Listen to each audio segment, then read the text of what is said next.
le Catchacast Live, deuxième édition, et on n'est pas parti on n'est pas prêt de s'arrêter. Et comme d'habitude, je ne suis pas tout seul, Mehdi, votre hôte, j'ai avec moi Mickaël. Hello Mickaël. Bonjour. Bonsoir, c'est la chaleur Bonsoir. mais rassurez-vous, tel un Orange Cassidy, il va se déchaîner dans En pas mode longtemps. Et on a un certain Félix qui, lui, comme moi, n'a pas peur, il met des casquettes. Hello. N'hésitez pas, hein, chers amis, au pire je réglerai votre son à bien parler dans vos micros et à nous dire aussi de votre côté dans le live s'il y a un quelconque souci sonore. On va commencer sans plus tarder. Alors évidemment l'actu qu'on sépare comme on le fait à notre habitude on commence en général par la WWE. Alors c'est pas gravé dans le marbre, hein, mais en général on a cet ordre là. Ensuite on s'alloue un petit temps AEW et on termine quand elle reviendra à la NJPW et sinon comme ce qu'appelaient nos amis groenlandais les restes du monde. Donc écoutez, on va commencer. C'est comme d'habitude, c'est Mickaël, tu vas ouvrir le bal, on va ouvrir le bal ensemble avec ton show préféré à savoir SmackDown. Qu'est-ce qu'on pourrait en dire, sachant que évidemment je t'emboîterai le pas s'il y a besoin. Qu'est-ce que tu en as retenu, cher Mickaël? SmackDown, alors j'en ai retenu pas énormément de choses comme d'habitude, si ce n'est qu'il joue un petit peu avec la manette de Otis. Mais bon, enfin c'est toujours un show un peu. Alors là du coup il y avait, si j'ai bien compris, c'est le dernier match de Drew Gulak du coup. Ouais. Contre Daniel Bryan, enfin le dernier match pas de sa vie, mais de sa carrière à la WWE. Enfin, il paraîtrait peut-être qu'ils vont le rengager en fait. Enfin, apparemment ça s'est fait en bon terme. Donc je sais pas si on va le voir arriver ailleurs ou pas. Mais oui, donc ils ont eu plutôt un bon match. Et puis sinon, que je regarde un petit peu. Si on reprend dans l'ordre, on a eu le Miss TV qui a ouvert, comme tu le disais, ça insiste sur ce que tu nous disais, à savoir qu'il y a une mise en avant d'Otis, on le lâche pas au bout de 2 shows après l'obtention de la mallette Money in the Bank, parce qu'il a droit donc à une interview sur le Miss TV, et on le retrouve un peu plus tard avec entre guillemets un tag team, on y reviendra, assez improbable entre guillemets, en tout cas ils veulent nous le faire passer comme ça. Bah, c'est un peu le truc, la recette habituelle en fait. Hein. Ils sont poteaux et puis on sait pas s'ils peuvent trahir. Ça. Ouais. Donc oui. Voilà quoi, qu'est-ce qu'il y a moi du coup si tu me demandes de faire le programme. Le tournoi non en fait parce que qui a commandé. J'ai sur mon écran la liste pour me souvenir, mais si je me lève pour aller chercher mon écran, non, je te la donne. Que c'est un problème comme j'ai pas mis de t-shirt. Je te la donne, t'inquiète pas, c'est un coup à prendre, tu l'auras. Donc tournoi intercontinental avec Corbin contre Elias, victoire d'Elias. Très oubliable comme tous les derniers matchs Corbin. D'ailleurs, ce qu'on dit long sur le SmackDown, c'est quand même que quand tu regardes le top 10 des meilleurs moments de SmackDown, il y a quand même 3 moments qui viennent de ce match. Ah ouais? Donc, comme quand les 3 meilleurs moments de l'émission, enfin 3 des 10 meilleurs moments de l'émission sont dans un match Corbin et Elias. Voilà quoi. Déjà un Corbin et Elias qu'on a vu genre depuis, mais j'ai l'impression que ça fait 2 ans qu'ils se. Mais oui, moi j'ai l'impression qu'en fait ces catcheurs depuis qu'ils sont sortis d'NXT, ils interagissent que les uns avec les autres tout le temps en fait quoi. C'est incroyable. Et même, ceci dit, c'était un match pour le championnat intercontinental, donc il y avait quand même quelque chose d'un peu important derrière. Et du coup, Corbin a perdu, si j'ai bien compris. Je crois qu'il a perdu, si je me souviens bien. Oui, tout à fait. C'est victoire d'Elias. Donc c'est un peu la surprise quand même. Ouais, après c'est vrai que là ils le remettent un petit peu en avant, mais bon. Ouais, oui, c'est ça, on s'est compris. Mais Félix fera la ponctuation s'il y a besoin. Elias, c'est pas surprenant quand il gagne un match. Hein.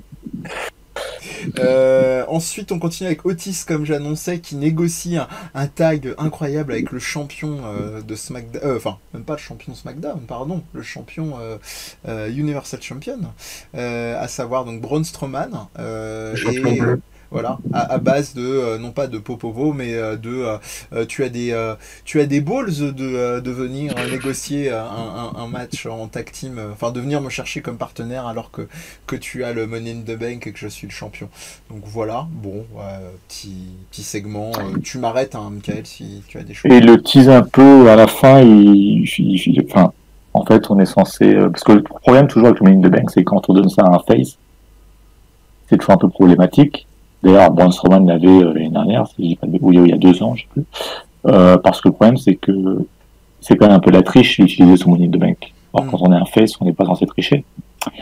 En plus, quand le champion est face, pour le coup, c'est un petit peu gênant. Donc là, ils sont un petit peu obligés de jouer avec ça avec Otis. Donc du coup, là, ils ont quand même montré à la fin de l'émission qu'Otis a failli à mon avis trahir. Ils teasent un peu le fait que Otis va trahir Braun. Puis en fait, quand Braun s'est retourné, Otis a fait genre oui, c'est une blague. Et tout.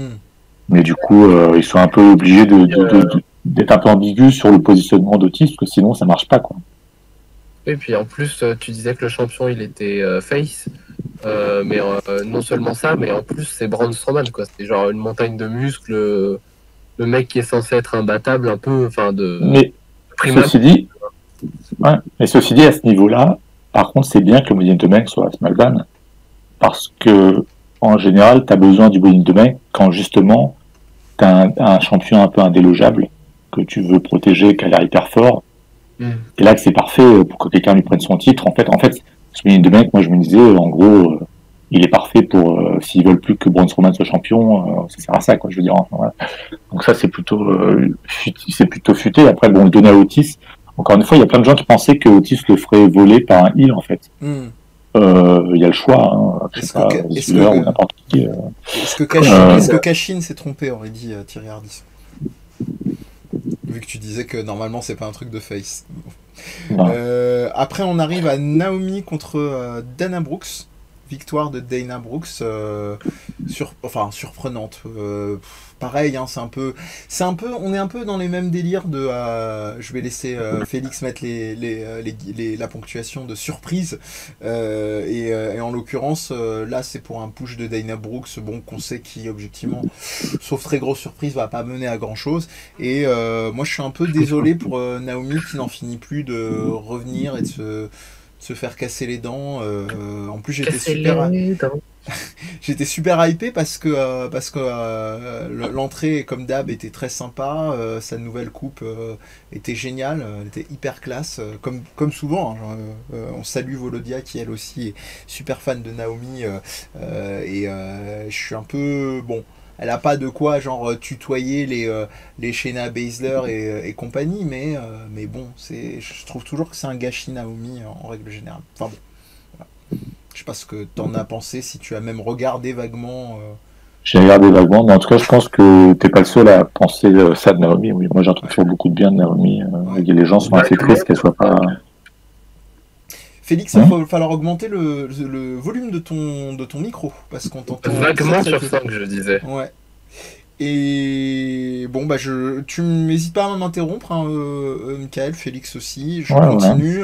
Tournoi toujours intercontinental, on y revient. Le fameux Bryan contre Goulag.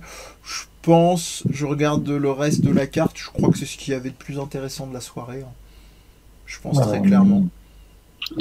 Très clairement, sachant qu'après, il reste oui, il y a Charlotte qui a un peu teasé, qui a embêté Bayley et Sacha en essayant de semer la discorde entre elles. Mais j'ai l'impression en fait que c'est un peu pareil à une autre échelle, c'est un peu pareil que Corbin et Elias. C'est un petit peu les Force Women et tout. Je veux bien, mais bon, en fait, les interactions entre Charlotte, les petites histoires entre Charlotte, Sacha et Bayley et c'est qui la quatrième en général, je sais plus. C'est Becky. Qui est la quatrième morceau? C'est Becky. Ouais.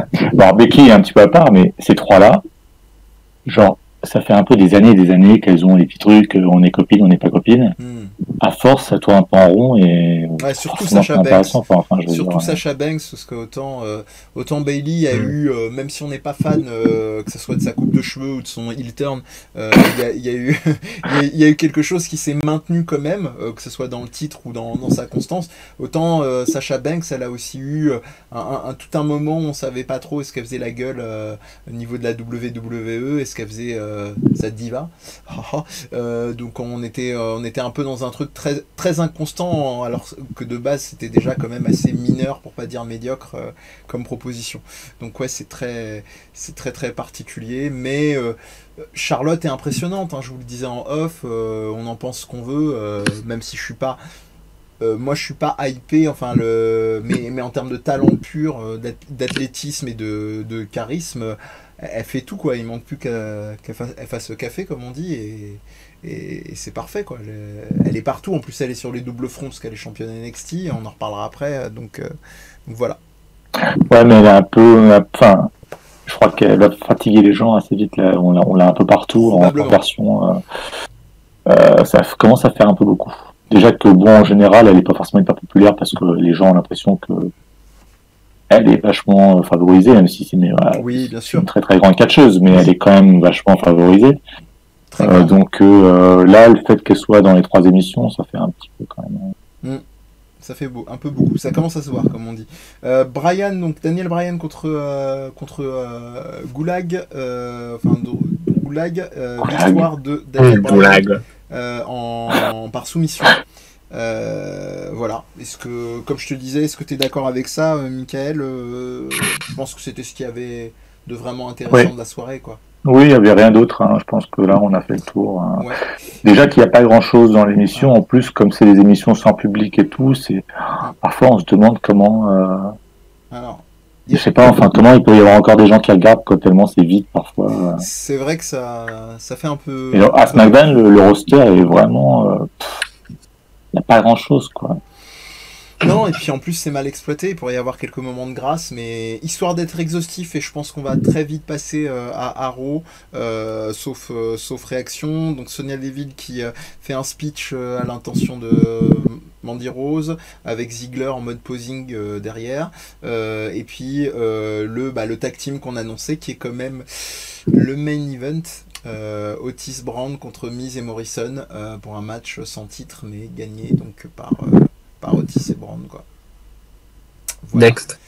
Ouais, je pense, sauf avis contraire de Michael, voilà. Non, next. Ce qui nous amène donc à Raw, un petit peu plus, autrement plus enthousiasmant, on va dire, même si en mode troll on pourrait dire que c'est pas difficile comme qui dirait. Alors donc au programme, est-ce que tu veux le petit listing qui va bien, Michael, ou tu veux y aller au feeling? Je veux bien que tu le fasses, mais à la limite là j'ai la liste devant les yeux, mais je préfère que je le fasse. T'es meilleur que moi pour le faire. Segment au micro de Edge et Orton pour effectivement un nouveau match. Voilà. Alors du coup c'était un peu embarrassant la semaine dernière, et en fait on s'est rendu compte que c'était pas une erreur ou c'était pas une improvisation de l'intervieweuse, c'était bien le gimmick du match, la catchphrase du match. Donc, en fait, la semaine dernière, ils avaient sorti comme ça en plein milieu, mais alors ça va être, comme ça va être un match dans un ring, sans gimmick, ça va être peut-être le meilleur, ils avaient dit, oui, ça risque d'être le meilleur match de tous les temps, le meilleur match de catch de tout le temps. Et donc, en fait, là, elle l'a répété, et même Michael Cole l'a répété, je crois. Donc, c'est vraiment la catchphrase. The greatest wrestling match ever! Non, mais et tout le monde, moi, j'ai eu plein de podcasts où tout le monde trouve que on comprend pas pourquoi ils font ça, parce que, d'une part, ils viennent d'avoir un des matchs les plus chiants et longs de l'histoire de WrestleMania. D'autre part, Randy Orton n'est pas exactement, il a des qualités, mais je veux dire, c'est pas non plus, c'est pas le catcheur le plus enthousiasmant qui est dans un ring depuis quelques années. C'est sûr. Edge, il a 50 ans. Je sais pas s'il les a d'ailleurs, il n'a pas encore 50 ans. Il les fait. Dans la gueule. Et non, mais ce que je veux dire, c'est que sur le papier, il y a peu de chances que ce soit le meilleur match de tous les temps. Enfin, je sais pas, je m'avance. Non, mais je remercie Félix d'avoir insisté pour ajouter cette illustration-là, parce qu'au moins on peut en rire un petit peu, quoi. C'est vrai que c'est tellement tarte, on sait tellement, sauf grosse surprise, ça va tellement mener à rien. Et je crois que c'est Brian Alvarez, le pote pas le pote, le collègue de Dave Meltzer, le journaliste américain, qui l'a bien résumé. L'intention de l'appeler, de le gimmicker Greatest Match Ever, c'est en mode, il l'appelle comme ça, c'est complètement stupide, on sait que ça va pas être le meilleur match de tous les temps, mais en plus, ça leur fout la pression. En plus. Et si ça l'était, et si ça l'était, donc on va peut-être regarder, et 2, on sait que ça va pas être top. Donc du coup, on veut voir à quel point c'est pas top, quoi. Si déjà c'est vraiment ambitieux, quoi, comme élément de langage, comme coup de marketing. Je trouve que c'est genre, ok. Ouais. Il y a des gens qui pensent que c'est des gens qui pensent que c'est un troll en fait. C'est parce que genre Randy Orton il va faire un truc, genre il va tricher dès le début, il va pas y avoir de match. En mode finger poke of doom. Ouais, il y a des gens qui pensent ça. Mais... Non, je pense que le problème, c'est que ça va pas être, même si encore c'était un match hyper mauvais, ça serait rigolo, mais ça va être un match correct, mais très loin d'être le meilleur de tous les temps, et du coup, ça aura pas tellement d'intérêt, quoi. Parce que je pense qu'ils vont essayer d'avoir un bon match, et ça va juste être un bon match, quoi. Et puis voilà. C'est très bizarre dans la feud elle-même, qui est vraiment une blood feud, en mode putain, tu m'as gâché mon retour alors que t'étais censé être mon pote, et l'autre qui pense qu'il devrait pas revenir pour sa santé, etc. Il y a un truc assez complexe quand même derrière. C'est pas juste on se bat pour se battre. Mais pourquoi l'accent sur le pro wrestling qui est si tabou d'habitude à la WWE, bon, moins ces dernières années. Ouais, voilà. Et puis pourquoi pour un match, je sais pas, Thatcher, Matt Riddle, on en parlera tout à l'heure. Je peux comprendre. C'est des mecs, c'est le catch pur, etc. Pourquoi pas. Mais eux, non. Voilà, parce que moi je pense que la réponse de Vince McMahon à pourquoi, c'est pourquoi pas. Comme ils l'ont dit enfin les Américains, là, Brian Alvarez, il a dit un peu ça, et je pense que c'est le truc qu'il y a derrière, quoi. C'est juste. Why not? Voilà. On reste sur les sections Mike avec Rollins en mode catharsis de l'œil de Rey Mysterio. Ça l'a requinqué. Maintenant, il sent que c'est une épreuve, un chemin de plus, une pierre de plus sur son chemin.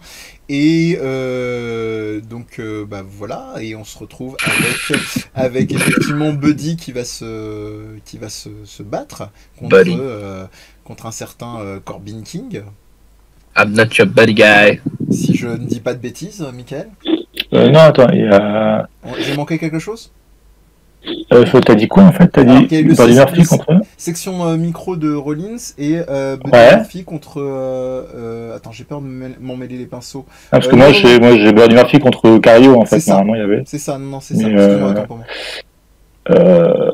J'avoue, en plus, j'ai vu les 3 heures de ce Raw, mais je n'arrive même pas à me souvenir de ce match. Le problème, c'est qu'ils font un peu des matchs qu'ils interrompent tout le temps, donc on a des bouts de match, donc on sait plus si on l'a eu la semaine dernière, ou c'est un peu, mais bon, ouais, je crois que, parce qu'il y a eu une histoire avec, ouais, non, je crois que ce match, il avait un finish spécial ou pas, ce match, je sais plus, en fait. Non, pas de mémoire. Ah oui, contre McIntyre. Non, je crois que c'est. Attends, ou c'est plus tard McIntyre. Oh, je m'en mêle les pinceaux, mais c'est dire à quel point il m'a pas marqué en fait ce match de Buddy. Ouais, non, parce qu'il y avait Drew McIntyre contre Corbin. Voilà, à la fin, qui était main event, mais c'est vrai que ce match-là, Humberto Carrillo, Murphy, je sais plus, il y a dû avoir un truc, mais j'arrive pas à me souvenir, est-ce qu'ils ont tabassé Carrillo ou pas, je sais pas. Oh là là, c'est affreux, hein. Mais c'est un bon signe, hein, moi j'ai envie de dire, hein, qu'on ne se souvienne même plus.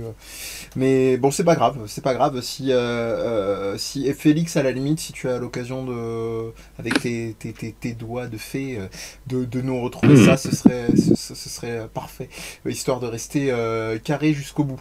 Ce qui nous amène ensuite, là, je n'en mêle pas les pinceaux, à une session micro Mike du roi Corbin, bon, complètement inutile, comme la plupart de ce que fait Corbin, hein. Pareil, hein, je fais mon troll, mais si t'as... Non, mais c'est la vérité. Non, mais merci. Oui. Mais j'aimerais avoir tort, mais voilà. Voilà. On a ensuite un rappel du fameux segment dont nous parlait Michael tout à l'heure de Charlotte Flair face à Bayley et Sacha en traitant Sacha de Bayley Lackey, donc de laquais de Bayley en français dans le texte. Et on se retrouve avec un match de Charlotte contre Ruby Riott. Qui était... moi j'ai trouvé somme toute correct, mais pas fou. J'arrive vraiment pas à comprendre quel est le projet pour Ruby Riott. C'est ça ma question. Depuis 2-3 ans et de ses retours sporadiques, probablement de blessures, je pense. Je comprends pas. Enfin, je sais pas, Michael. Non, moi j'ai pas d'opinion. Bon. c'est même pas une unpopular opinion. Donc voilà, le match vous fera pas saigner des yeux. C'est pas aussi mauvais qu'un segment au micro de Corbin, histoire de s'acharner sur lui jusqu'au bout. Mais bon, voilà, Charlotte gagne par soumission avec un figuré. Donc voilà. Next. Moi, on m'avait demandé une mission là pour voir. Merci beaucoup, Félix. Carrillo. Seth Rollins qui est arrivé, qui n'a rien fait. Mais Carrillo, ça l'a perturbé. Du coup, il s'est pris le finisher de Murphy, il a perdu. Après, Murphy, qui est Carrillo, jusqu'à ce que Aleister Black arrive. Et voilà. Black, il y a Aleister Black qui est arrivé, parce que Aleister Black a une petite rivalité contre Murphy, si j'ai bien compris. Parce qu'il avait attaqué Buddy Murphy. En fait, moi je pensais qu'il y aurait eu un match Buddy Murphy Aleister Black normalement là, parce qu'il avait attaqué Buddy Murphy la semaine dernière. Ils étaient pas déjà en feud bien avant le confinement et compagnie, les deux? Je sais plus. Caro et tout. Les temps sont durs. Ouais, puis je comprends rien. Le grand roster de la planète et les temps sont durs. Quoi. Oui, puis Aleister Black il est mort quoi, donc je comprends rien. Il est pas encore complètement mort, je pense qu'il est. Non, je faisais une référence au Money in the Bank, des fois que ma blague pourrie ne soit pas passée. Donc, je vous invite à regarder le bulletin de news du Catchacast Live 1 si vous voulez comprendre cette référence. Petit speech de Lashley avec MVP qui est un peu en mode, continue d'être en mode coaching et lui dire un peu unleash the beast, quoi. Lâche-toi encore plus. Qui aura des conséquences d'ailleurs pour le coup. Oui. Ça aura fonctionné assez vite. Oui, carrément. Sans spoiler la fin du show. C'est ça.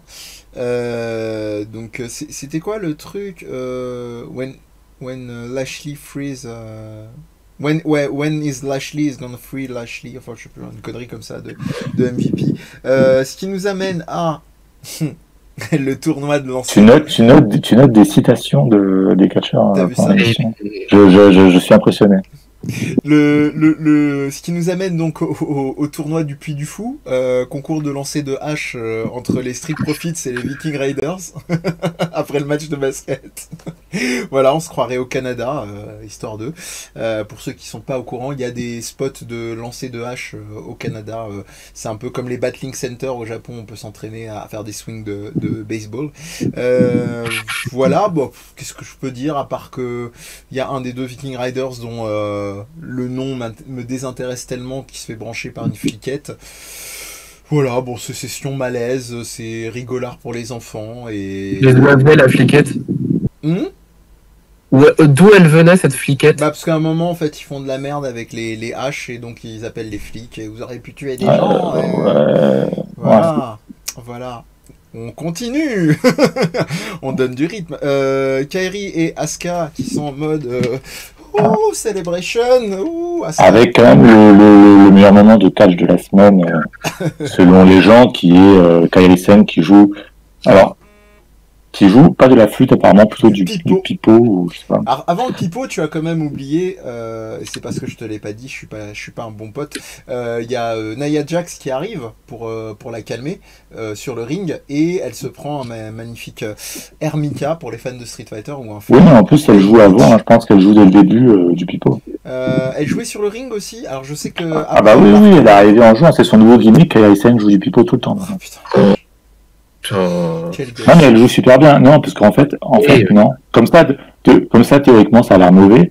Mais en fait, elle le fait avec tellement de joie et de talent qu'en fait, elle véhicule quelque chose qui est incroyable. Non, mais je rigole pas. Franchement, c'est incroyable. Il y a une espèce d'innocence là-dedans qui est qui a beaucoup ému tout le monde.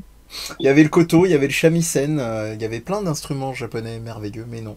Tu vois, Non, mais je pense que le pipeau de KSN va être vite fait plus populaire que tous les gimmicks que Jericho a tenté de balancer ces 5 dernières années. Oh non, pitié. Alors, Pitié. Donc voilà, Flying Pitch de Asuka sur Nia Jax et Nia Jax qui bolos Kairi-sen et l'empêche de jouer majestueusement bien, comme disait Michael. Parce qu'en fait, backstage, après, on revoit Kairi-sen qui est en train de jouer comme ça tranquillement. Et c'est là où elle se fait chasser. Et Asuka revient et lui met un kit. Quand même, Roundhouse. Quand même, ce que je veux dire, c'est que moi, je suis assez content. Autant j'ai toujours été assez critique de la façon dont ils traitent un peu les deux japonaises, parce que ça je trouve que un peu voilà, les faire un petit peu dire n'importe quoi. Voilà. Autant, en fait, déjà, ce qui me plaît, c'est que déjà, en fait, Asuka. Le pipeau, quoi. C'était déjà un peu le cas, mais Asuka et Kairi-sen sont face là, clairement. Et je pense que c'est le bon calcul. Parce que de toute façon, elles sont hyper populaires et elles ont jamais vraiment été heal, franchement, on va pas se mentir. Et je pense qu'en face, toutes les deux, ça peut marcher vraiment et que on va vraiment avoir envie que Asuka garde la ceinture et que ça peut. Et moi, je lui laisserai la ceinture jusqu'à ce que Becky revienne. Et peut-être qu'un jour, ouais, Félix. Non mais Becky, on sait pas quand est-ce qu'elle va revenir. Ouais, mais peut-être 1 an, 2 ans, c'est bien. Si c'est ça, oui, pourquoi pas. Mais pour le pipeau là, en l'occurrence. Si c'est bien, tant mieux. Moi, je vois pas, donc je peux pas. C'est juste l'a priori que j'ai eu. Mais Nia Jax, elle va le casser. C'est obligé. C'est obligé. Ah, mais elle en aura plusieurs. Ah oui, il y aura une collection de pipeaux. Merde, comment ça s'appelait le Francesca, c'est ça, la trompette de... Ouais. Bah oui. Voilà. Ah ouais, il y a un truc à prendre. D'ailleurs, on vous invite. On vous invite juste avant, excuse-moi Michael, on a une super émission, vu qu'on a uploadé tous les podcasts sur YouTube, vous n'avez plus aucune excuse. Ouais, vous pouvez aller donc écouter la super émission qu'on avait enregistrée autour de l'apport des musiques dans le monde merveilleux du catch. Excuse-moi pour cet instant pub, Michael, je t'en prie. Non, c'est normal. Je sais plus ce que je voulais dire avec non. Ah bah bravo. Bon, je disais si Jericho aussi, la liste de Jericho elle a été déchirée plein de fois et ça l'a pas empêché d'en faire de nouvelles. Elle a repoussé. Ah. Eh bien, très bien. Ce qui nous amène à, après le pipeau, Lashley contre Arthur. Ah bah non, on n'a pas fini. De quoi Non, parce que je disais NXT. On n'a pas fini, attends. On a oublié le plus important. Moi, je sais pas. Calme-toi, Félix, calme-toi. Tout va bien se passer. Donc, je disais Lashley versus Artruth. Quelle surprise, Lashley gagnait encore. Donc nouveau bolossage. Et Artruth qui essaye un nouveau gimmick mais que je ne comprends pas bien, où en fait il a un personnage alternatif, les gimmicks de la peu où il met des espèces de dents moches et il se transforme en quelqu'un d'autre. Joe Star. Oui, c'est étrange. The Fiend. J'ai même pas fait gaffe, je t'avoue. Alors, The Fiend version super cheap, hein, parce qu'il met juste un dentier. Le film de Lidl. Et il est censé être un peu débile quand il met ses dents, mais comme il a déjà un gimmick de mec un peu débile. Est-ce que ce serait l'évolution de Little Jimmy? Oui, mais je crois que c'est un truc comme ça. Enfin, c'est un truc qu'il appelle, je sais pas quoi, Ricky ou un truc comme ça. Ricky ou la bête. Que t'as l'air plus spécialisé en Artruth que moi. Rafraîchissez-moi la mémoire. Little Jimmy, c'est. Little Jimmy, alors c'était quand il avait fait son gros heel turn en 2011. Il y avait même eu un match de championnat contre John Cena à l'époque. Waouh. Ça s'était atténué quand de juste mec complètement psycho, un peu à la Rollins avec Mysterio d'ailleurs. Donc de ce type de personnage-là, il était passé au gars juste un peu fou dans sa tête, et donc forcément un peu schizo, et il avait l'impression de voir un petit enfant qui s'appelle Little Jimmy. Après, c'était devenu une gimmick. Voilà. Ok, bah très bien, bah au moins ça aura peut-être pas rafraîchi ma mémoire à moi, c'est parfait. Donc bolossage en règle et puis perte des cordes vocales en backstage de Lana, qui je sais pas pourquoi ils ils se sont dit on va mettre une bonne crise d'hystérie des années 60 dans mais elle avait fait ça déjà la semaine dernière, Ouais. ou il y a 2 semaines, je sais plus. pour creuser le Hell Alsum et que Vince McMahon soit content et qu'elle ait un décolleté, voilà. Ah oui. Elle a craqué. Nikki Cross, Alexa Bliss contre les Iconics. Donc victoire de Nikki et Alexa par disqualification DQ parce que ça c'est un peu trop vénère quoi. Mais Michael, je sais qu'il va falloir te forcer pour que tu parles de ce match. Oui, non, qu'est-ce que tu fais, je peux pas en dire grand-chose. Hein. Non, y a pas Surtout que grand-chose. le fait qu'il n'y ait pas de public, vraiment, si les matchs sont pas hyper bons, c'est encore pire, quoi. Et c'est surtout que, donc, pour expliquer la disqualification, c'est Peyton qui s'est un peu trop vénère en renvoyant à plusieurs reprises Alexa Bliss dans le coin alors qu'il y avait un breaku.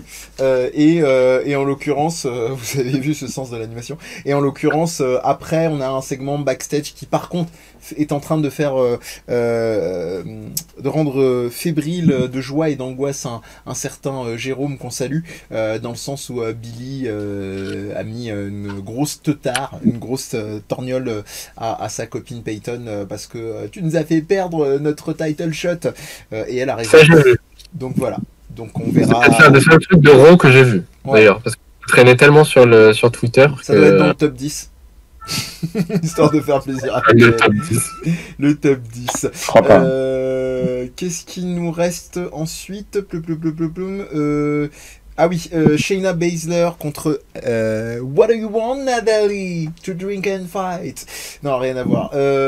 Ça connaît les refs. Non, c'est Nathalie Portman dans le SNL, si vous connaissez pas. Victoire de Shayna Baszler par submission. Voilà. Bon, Un match pas mal, pour le coup, un match pas mal, sauf que le problème, ce qui me gêne un petit peu, c'est que, de toute façon, c'était un peu évident après WrestleMania, parce que, moi, je disais au départ que le problème de Shayna Baszler, c'est que elle a été bookée, elle est censée être bookée comme hyper forte. Le problème, c'est que, en fait, sa première feud, c'était contre Becky, et elle l'a perdue. En fait, quand on arrive directement au top, en tant que top heel, et qu'on perd sa feud directement, après, qu'est-ce qu'on fait? C'est fini, quoi, en fait. On peut que redescendre dans la carte, voilà. Donc, en fait, le problème, c'est qu'en plus, comme là, il y a Nia Jax, qui est revenue, et qui est un petit peu la Monster Heel, du coup, Shayna Baszler, c'est plus vraiment la Monster Heel. ouais. Donc, du coup, il essaie même plus de la montrer comme dominante. Donc, moi, j'ai rien contre Nati, mais le problème, c'est que, du coup, le match était pas mal, mais Shayna Baszler, je veux dire, il y a un mois, elle détruisait tout le monde dans l'Elimination Chamber en 3 secondes. Là, elle a un match de 15 minutes, elle galère pour battre Natalia, quoi. Donc déjà, on est un peu loin de... Enfin, elle est assez vite descendue en Ouais, termes de Elle protection. perd de sa superbe. C'est sûr, ouais, elle est déjà plus... Elle essaie même plus de la protéger en mode, elle est invincible, elle est super forte. Même si, bon, je pense qu'elle peut quand même avoir... Ça n'empêchera pas d'avoir une bonne carrière de heel. Je pense aussi. Elle fait des promos super méchantes, je pense qu'elle va fonctionner.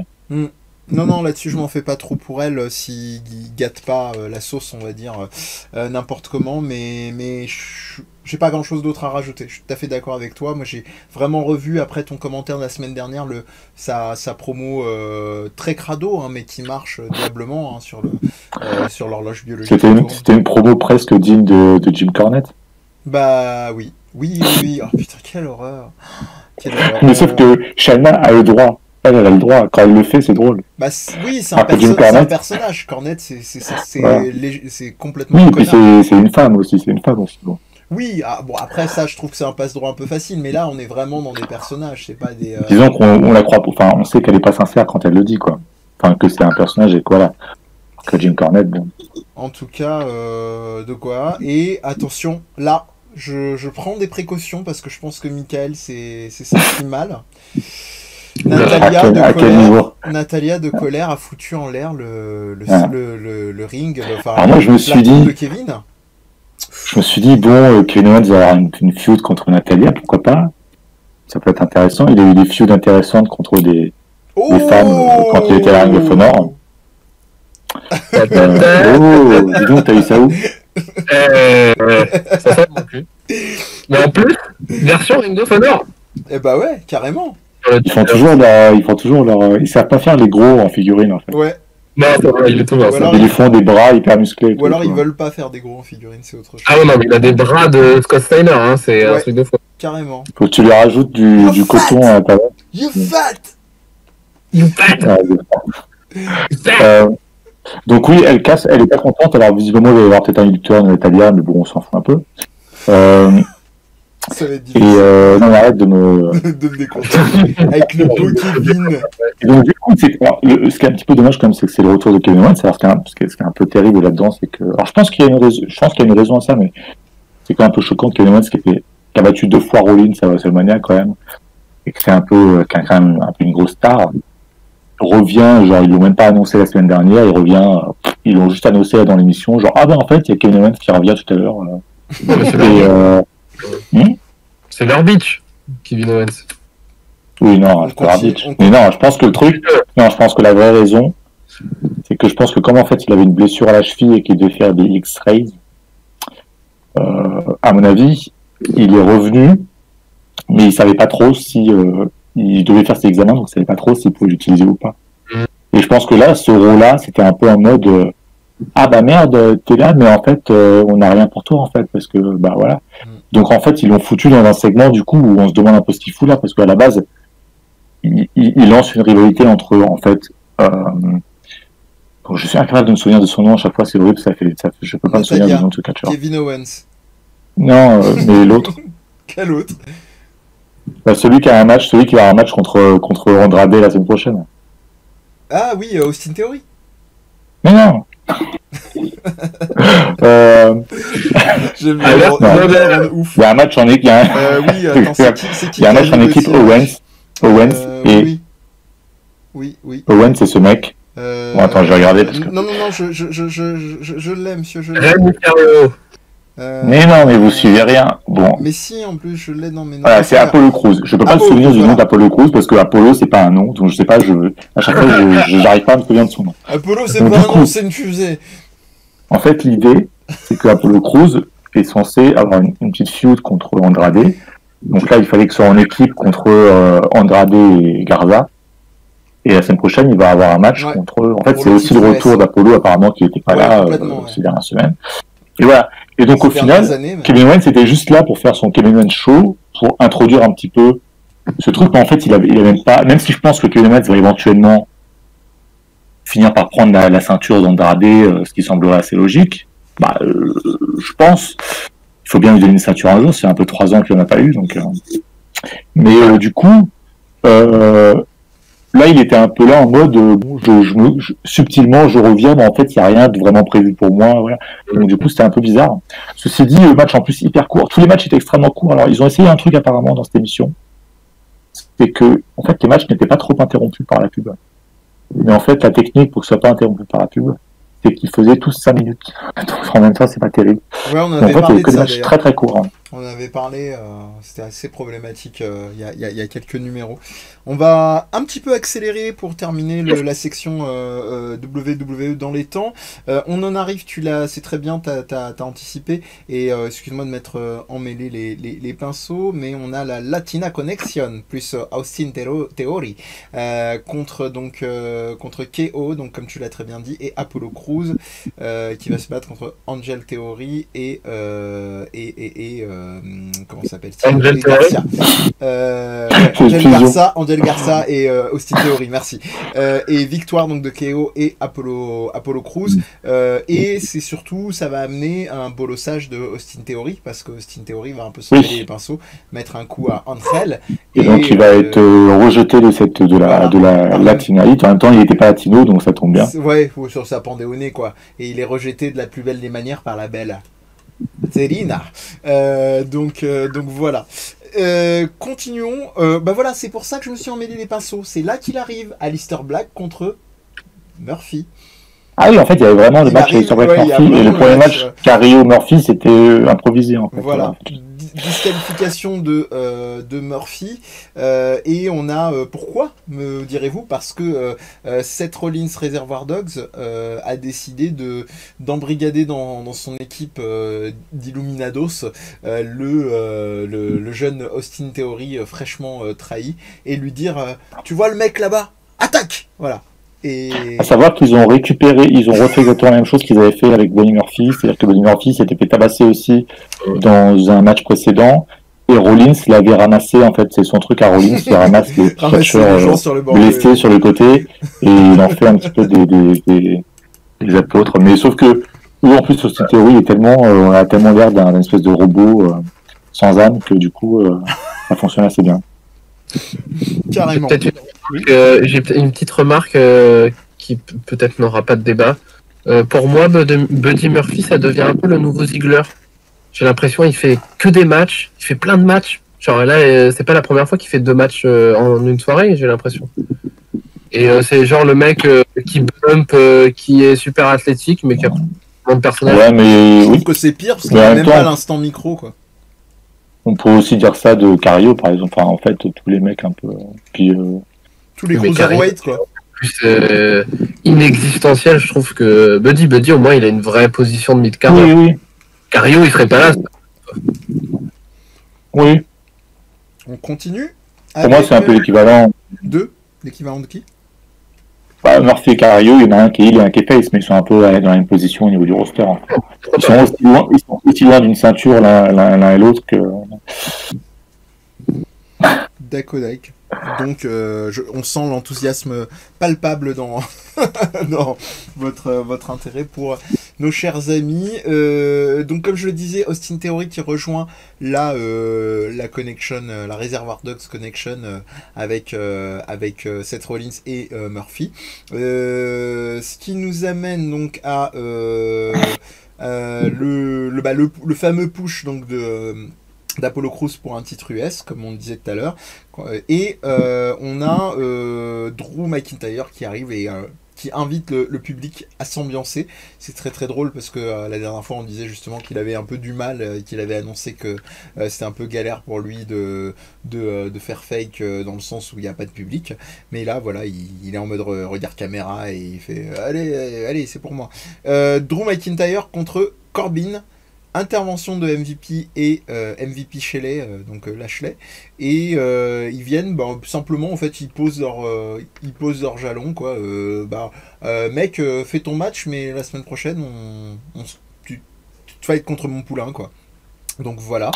C'est carrément même à Backlash, je crois que Bobby Lashley va avoir un match contre Drew McIntyre. Oui. C'est le prochain contender en fait. Et victoire de Drew McIntyre contre Corbin, le paillasson. Encore une fois, j'ai presque de la peine. J'ai beau être matinal, j'ai mal. Voilà. Bah écoutez, je crois qu'on a fait le tour, Michael, si je ne m'abuse. Ouais, non, juste pour dire que du coup, il faut un peu le tour de. Comme c'est une période un peu bizarre, et je pense que les champions actuels ne sont pas vraiment considérés comme des champions à la longue. Et du coup, c'est un peu pareil pour les contenders, c'est-à-dire que on a eu Rollins juste après WrestleMania, maintenant on va avoir Bobby Lashley.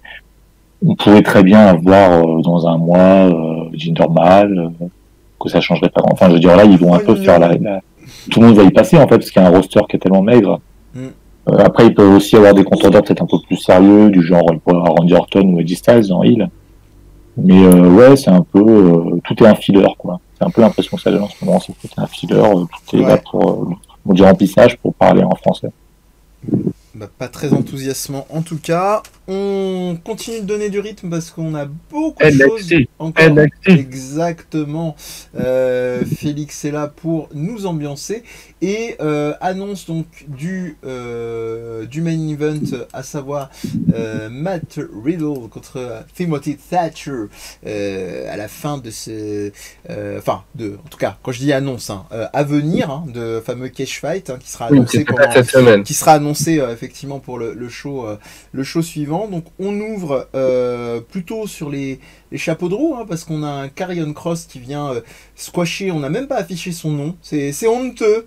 Il avait écrit Liam sur ses fesses, mais comme il était noir, c'était pas Liam Gallagher. Donc voilà, et il se fait squasher par ce cher Karrion Kross qui en profite pour tailler une bavette avec... J'ai eu peur. Non. Monsieur, c'est pas parce que vous avez enlevé votre t-shirt qu'il faut faire des allusions salaces. Donc, non, Karrion Kross, pardon, Schlass le rookie, Layam et bonjour, Tommaso de Carglass arrive et en mode un petit peu tension dans l'air vient lui dire et si on se battait le 9 juin à Takeover in Your House. Dommage qu'ils n'avaient pas un WrestleMania sign mais pour le Takeover parce que limite c'est un peu quoi. Moi j'ai beaucoup de mal avec ce signe In Your House sur le Takeover. Ouais, non mais c'est bizarre parce que alors je comprends le concept de c'est un peu NXT qui a la responsabilité de rendre un peu hommage au vieux pay-per-view. Sauf que là, clairement, ça va pas du tout avec l'ambiance. Il y a eu le Fun House de The Fiend, en plus, qui est passé par là. Tu vois, on est dans les typos très proches. Le Firefly, on est dans les mêmes genres de délire. Ouais, c'est vraiment. Mais moi, c'était ça. Ouais, c'était une période différente du catch. Ouais, ouais, bien sûr. Oui, et puis le concept de In Your House à la base, c'est ce qui a donné lieu au pay-per-view mensuel après. C'était avant, il y avait 5 gros pay-per-view qui étaient genre, je crois, c'était entre 40 $, le pay-per-view, et In Your House c'était 3 fois moins quoi. Et ça s'appelait In Your House pour info parce qu'on, alors si je dis pas de bêtises, parce que j'en avais regardé sur le network, le concept de base, je crois, c'est qu'on pouvait gagner une maison. Oui, j'allais le dire, ouais. Mais ils l'ont fait que au premier show, je crois. Ça les a ruinés. Ah bah oui, parce qu'en 95, c'était pas. Il n'y avait pas encore Stéphane Plaza, ils n'avaient pas les reins assez solides. D'accord. Alors juste, moi je voulais dire, donc je vais être assez critique sur ce NXT. Franchement, NXT, je trouve qu'il file un mauvais coton en ce moment. C'est vraiment pas fascinant. Certains trucs sont bien, mais en général, je trouve ça bof. Il y a des trucs de booking que je trouve vraiment débiles. Typiquement, alors, je veux bien que, en même temps, d'un côté, c'est bien que plutôt que d'avoir 6 mois de squash et de trucs débiles, Karrion Kross est directement une rivalité contre Tommaso Ciampa. Le problème, c'est que il y a un truc qui fonctionne pas, c'est que le mec, il a eu un squash la semaine dernière où il a fait 2 suplex et son finisher que je trouve catastrophique à un mec. Il faut arrêter de donner des finishers qui sont des... Ah, Félix a disparu pour moi. Ah, Roddy Piper est arrivé. Donc en fait, oui, Karrion Kross, il a un squash où il a fait 2 suplex à un mec et un finisher qui est une prise un étranglement sur le ring qui est vraiment pourri. Et là, il a re-eu un squash. Donc il a que eu des squash. Donc il a jamais rencontré aucune résistance. Il est hyper dominant. Et il va se retrouver dans un match contre Tommaso Ciampa où il va pas squasher Tommaso Ciampa. Donc ça veut dire que son premier match de pay-per-view, il va directement galérer, il va directement devoir vendre vachement pour Tommaso Ciampa. Donc le côté dominant, c'est déjà mort, quoi. Il faudrait lui donner d'abord une feud contre un mec qui est un peu plus important dans un cas, mais qui peut quand même battre. Enfin, qui peut battre en étant vraiment dominant. Parce que là, en fait, ça va être bizarre d'avoir que des squash et puis soudainement un match où il va galérer pendant 20 minutes à battre, à moins qu'il veuille qu'il squash Tommaso Ciampa. Mais bon, je pense que ça serait bizarre, quoi. Ouais, on sait jamais, hein. Peut-être qu'ils veulent miser à ce point-là. Félix, est-ce que tu nous entends encore? On ne te voit plus, mais... Non, mais est-ce que vous m'entendez? On t'entend, c'est l'essentiel. On t'entend. On te voit plus. Donc après, peut-être que comme ils ont viré tout le monde, parce que je me rends compte qu'ils ont, au final, ils ont viré certains des mecs qui leur servaient peut-être un petit peu de, justement, avoir des premiers matchs un peu squashés dans des pay-per-view. Genre, comment il s'appelle, là, le mec aux cheveux longs un peu gros, là. Le mec aux cheveux longs un peu gros. Qui a été viré, je crois. Qui a eu les premiers matchs contre Matt Riddle. Ah non Kashisono. Ouais, Kashisono, j'ai cherché son vrai nom en fait. Chris Hero, ouais. Lui, il est viré. Le gros, je veux gras. Oui. Il a été viré. Donc ça, c'est le genre de mec dont ils avaient besoin peut-être pour avoir justement des premiers matchs de pay-per-view, pour que le mec ait l'air fort et tout. Mais s'ils ont plus personne, ils pourront plus catcher. Mais non, complètement d'accord. En plus, Chris Hero, il est adepte du style de catch que possède Kross. Donc, il aurait pu vraiment le mettre en avant pour le coup, parce que vous aviez des doutes sur Cross, et je peux le comprendre, il est pas parfait, il a pas cette expertise qu'ont un Riddle ou un Thatcher dans le côté, je vais dire strong style au sens large, quoi, mais et Chris Hero, il aurait pu vachement le mettre en avant, quoi. Donc pour le coup, c'est une vraie perte, mais tant pis. On avance, chers amis, parce qu'on approche doucement de l'heure d'émission, rien que pour ce segment WWE. Le boy de Félix, Akira Tozawa contre El Hijo del Fantasma. Victoire de El Hijo del Fantasma, ce qui nous fait du 2-1 avec légère dominante de Fantasma dans le tableau. Est-ce que vous voulez en parler? Moi, j'arrive pas à être. J'aimerais bien que vous me disiez. Vous le connaissez, ce héros de Fantasma, Fantasma? Oui. Il est bien ou pas? Est-ce que tu as regardé Lucha Underground? T'as regardé? Non. Parce que c'était King Cuerno, il s'est fait connaître avec ce personnage. Parce que là, j'arrive pas vraiment à le voir faire des choses. Il fait rien de très extraordinaire pour l'instant. C'est juste un catcheur super complet. Mais il a pas le truc extraordinaire ou les moves extraordinaires à la Phoenix, par exemple. Ok. Il est juste hyper complet, hyper talentueux dans ce qu'il fait, dans les bases, etc. Ouais. Genre les topés suicidas, c'est des missiles, mais voilà, c'est une prise assez simple. Maintenant. Et puis le mec, c'est un vrai luchador, mais qui parle, qui est bilingue. Donc pour eux, je pense que ça va être c'est un plus, ouais, c'est sûr. Un plus, quoi. Mais en tout cas, je rejoins l'étonnement de Michael. C'était un peu moins pire parce que je pense que Tozawa est déjà très grand spectacle, très bon catcheur et très tout terrain. Mais c'est vrai que par rapport à la semaine dernière, enfin il y a 2 semaines, pardon, les premiers matchs de Fantasma, je m'ennuyais moins sur celui-là. Clairement. Donc bon, un mieux à voir comment il s'adapte progressivement aux autres copains du roster. On verra bien ce que ça donne. Pas d'alerte enlèvement cette fois-ci, étonnamment, mais restez dans les parages, hein, il n'est pas impossible que ça nous pendonne. Alors, nous avons, et là cette fois-ci je peux l'annoncer même si c'est officialisé simplement un peu plus tard, Tim Thatcher, donc qui défie ce cher Matt Riddle dans là où tu voudras quand tu voudras, sauf que cette fois-ci pas de compte de 3, uniquement submission ou KO. Ce à quoi Matt Riddle, spoiler de nouveau, répondra ouais carrément pour l'endroit, et si on faisait ça dans une cage. Donc voilà, c'est un petit peu réglé. Ouais, en gros, match de MMA, c'est trop bizarre parce que on va avoir un match de catch et à NXT on va avoir un match de MMA, enfin un combat de MMA. C'est très bizarre. On verra, voilà. Ouais, mais c'est vrai que vu sous cet angle-là, ça peut être perturbant.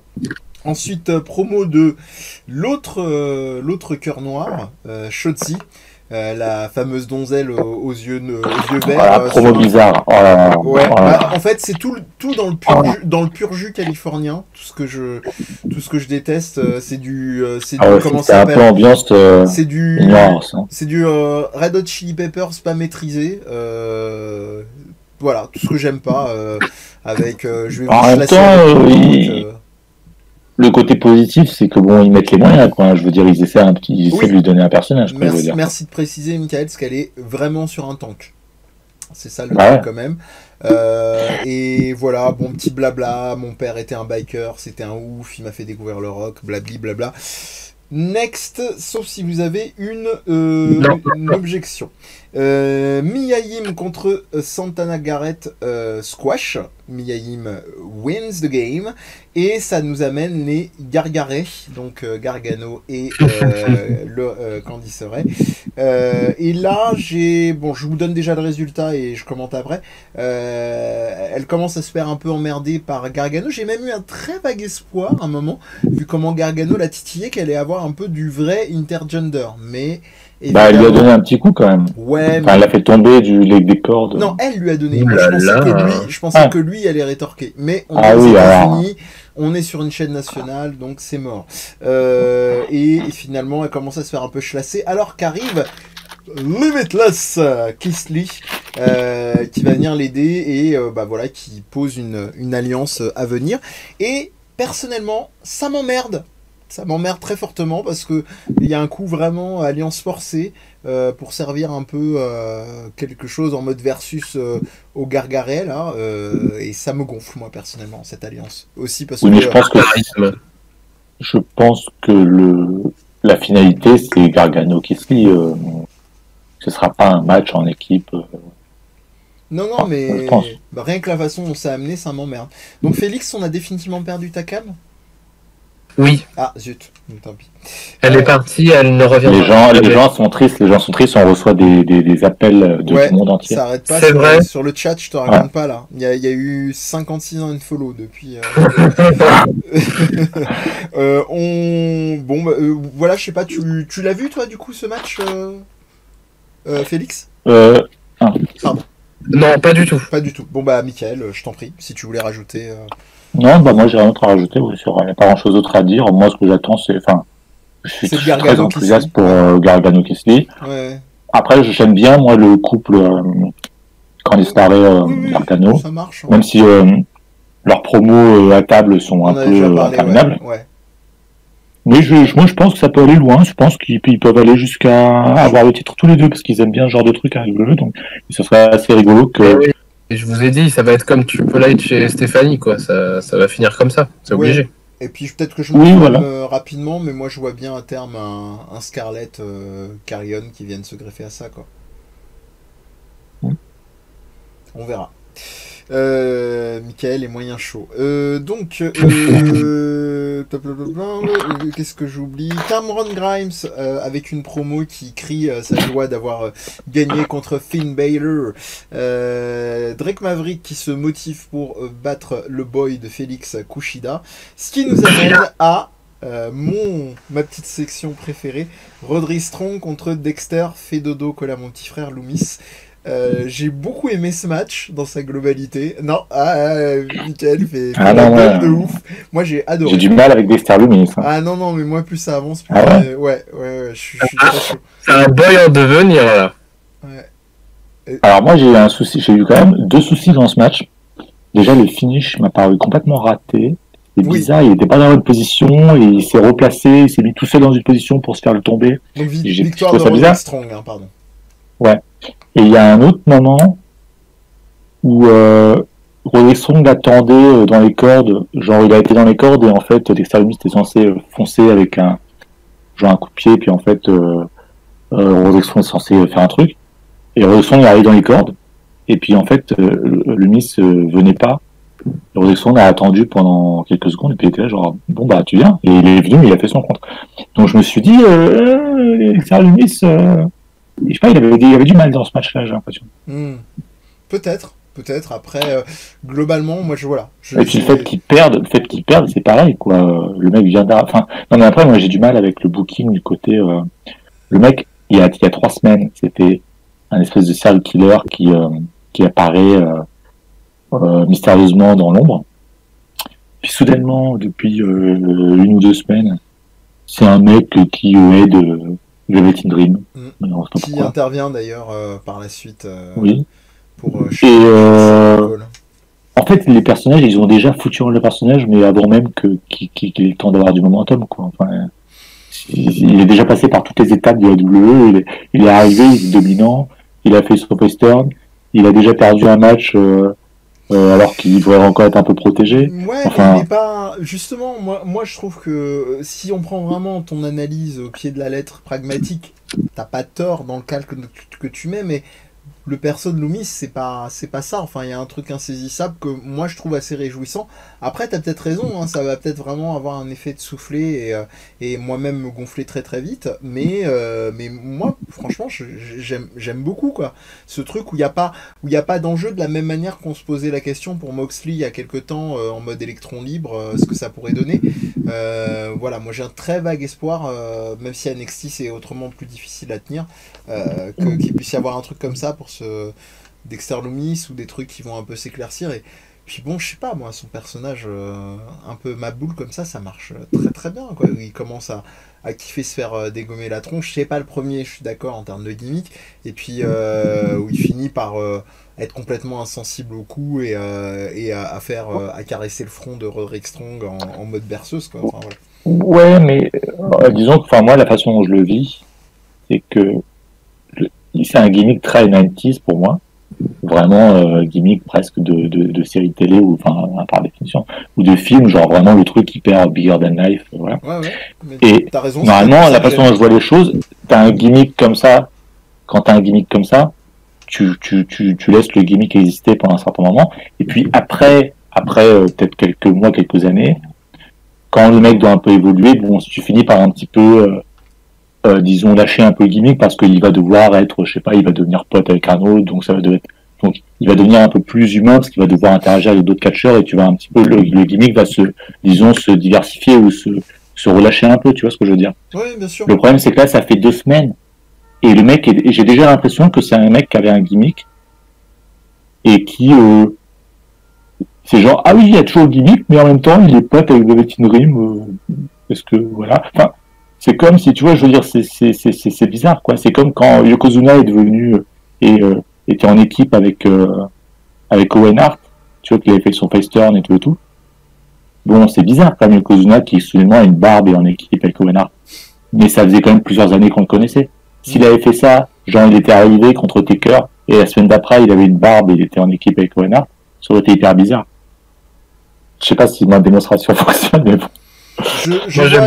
Moi, je vois l'idée d'installer, mais d'un autre côté, t'es convaincant à la fois dans ce qui m'intéresse et m'intéresse pas, parce que le fait de poser que c'est un pur gimmick années 90, oui, c'est ce qui me fait kiffer. Mais je vais quand même mettre de l'eau dans mon vin en te rejoignant sur l'idée que en ce moment, tout va très vite, tout va trop vite à la NXT, j'ai l'impression. Il y a vraiment une espèce d'accélération un peu dingue qui je fais un peu perdre en subtilité. On est en retard, donc on va continuer pour pouvoir terminer sur ce NXT. Je disais tout à l'heure, pas d'enlèvement sur le parking, mais Akira Tozawa se prend une purge, tandis que Michael se sert en chips. Ah oui, on peut compter les chips. Hein. Ah, c'est du pain. Ah, c'est du pain, pardon, autant pour moi. Ah ben, on peut compter les miettes. Et en l'occurrence, Akira Tozawa prend une rouste de la part des fameux luchadores masqués qui n'ont de cesse de courir derrière Hijo del Fantasma. Bon, voilà, très anecdotique, je sais pas trop où ils veulent aller, c'est chiant, et voilà. Ce qui nous amène à un retour en grâce un peu plus annoncé pour durer, Burch et Lorkin, contre les Everrise, qui sont un peu les Young Bucks de Lidl. Donc on a droit à okay. On a droit un peu à un seul. Moi, je sais même pas faire ces gens-là. Dont on nous dit d'ailleurs qu'ils sont censés avoir catché avec Sami Zayn et Kevin Owens. Je sais pas, dans une réalité alternative sûrement. Ils sont québécois apparemment. Je sais qui c'est. D'accord. Et donc squash par soumission de la part de Burch et Lorkin. On enchaîne. Donc Riddle qui dans la temporalité répond à ce moment-là à un match cage, non pas pour Brian, mais un match à cage pour Timothy Thatcher. Et l'autre boy de Félix qui me déçoit parce qu'il l'a même pas regardé pour soutenir, quoi. Kushida contre Drake Maverick. En même temps, s'il avait regardé, il aurait été triste. Hein. Ouais, c'est vrai que sur celui-là. Parce que si on t'avait dit quand Kushida était encore à New Japan qu'il allait perdre contre Drake Maverick, je pense que je me serais jeté. Hein.